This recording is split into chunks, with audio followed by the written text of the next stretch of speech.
Intelligence DG గారిని, Vijayawada police commissioner గారిని అడుగుతున్నాం, కరెంట్ ఎందుకు పోయింది సార్? ఏదో పోతే 1-2 నిమిషాల్లో సరవాలి కదా. ఏదైనా టెక్నికల్ ప్రాబ్లం వల్ల ఏదైనా చిన్న పవర్ కట్ జరిగితే వితిన్ సెకండ్స్ రీస్టోర్ అవ్వాలి సీఎం గారు వెళ్తున్నటువంటి దారిలో. కానీ అంతసేపు కరెంటు పోవటం ఏంటి, చీకట్లు కమ్ముకోవటం ఏంటి? ఇవాళ ఏపీసీపీడీసీఎల్ చైర్మన్ గారిని కూడా అడుగుతున్నాం, ఎవరి ఆదేశాల మేరకు కరెంటు తీసేశారు సార్?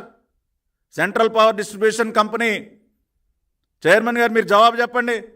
ఎవరు ఆదేశాలతో కరెంటు తీశారు? ఏ కుట్రలో భాగంగా కరెంటు తీశారు? అసలు ఎందుకు కరెంటు పోయింది? దీనికి జవాబు చెప్పాలి. ఇది మా మొదటి ప్రశ్న. రెండవ ప్రశ్న, కరెంటు పోయినటువంటి సందర్భంలో చీకట్లో ముఖ్యమంత్రి గారిని బస్సు పైన ఎందుకు నుంచోబెట్టారు? సరే, కరెంటు పోయిందండి. కరెంటు పోతే మీరు ఏం చేయాలి? చీకట్లో మనిషిని బస్సు పైన నుంచోబెడతారా?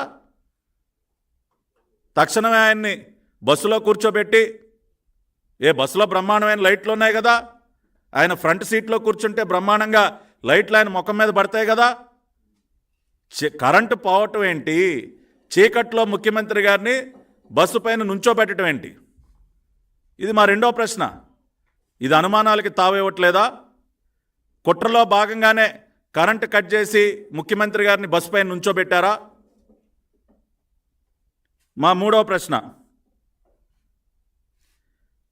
ముఖ్యమంత్రి గారి పైన సరే కరెంటు పోయింది, చీకట్లో బస్సు పైన నుంచోబెట్టారు, ఏదో చిన్న రాయితో దాడి జరిగింది, ముఖ్యమంత్రి గారు ఆయన చేత్తో ఇట్లా ఆయన నుదుటిపైన చేయబెట్టుకుని రాయి దాడి జరిగిందని చెప్పి ఆయన అక్కడ నుంచోవటం.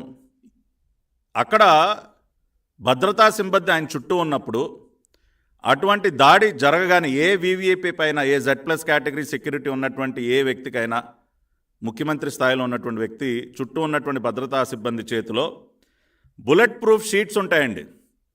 మీరందరూ కూడా చూసే ఉంటారు, ఒక సూట్ కేసు లాగా పట్టుకుని తిరుగుతూ ఉంటారు పక్కన. అది బుల్లెట్ ప్రూఫ్ షీట్. అది ఇటువంటి దాడులు ఎప్పుడైనా జరిగితే ఇమ్మీడియట్గా దాన్ని ఓపెన్ చేసి ముఖ్యమంత్రి గారికి, ఆ వీవీఐపీకి అడ్డుగా దాన్ని పెడతారు, ఆయన్ని ప్రొటెక్ట్ చేయడం కోసం. మీరందరూ కూడా విజువల్స్లో చాలాసార్లు గమనించే ఉంటారు, ఒక సూట్ కేసు పట్టుకుని నడుస్తూ ఉంటారు పక్కన. That is nothing but A bullet proof sheet. నిన్న ముఖ్యమంత్రి గారు భద్రతా సిబ్బంది దగ్గర కూడా ఉన్నాయే, వాటిని ఎందుకు ఓపెన్ చేయలేదండి? ఇమ్మీడియట్గా ఎందుకు రియాక్ట్ అవ్వలేదు? ముఖ్యమంత్రి గారి పైన దాడి జరిగిన తర్వాత తక్షణమే భద్రతా సిబ్బంది ఏం చేయాలి? ఆయన చుట్టుముట్టి ఆ బుల్లెట్ ప్రూఫ్ షీట్స్ని అడ్డుగా పెట్టాలి. అటువంటి విజువల్ ఏమైనా చూసారా మీరు? ఏమి అటువంటి కార్యక్రమం ఏది జరగల.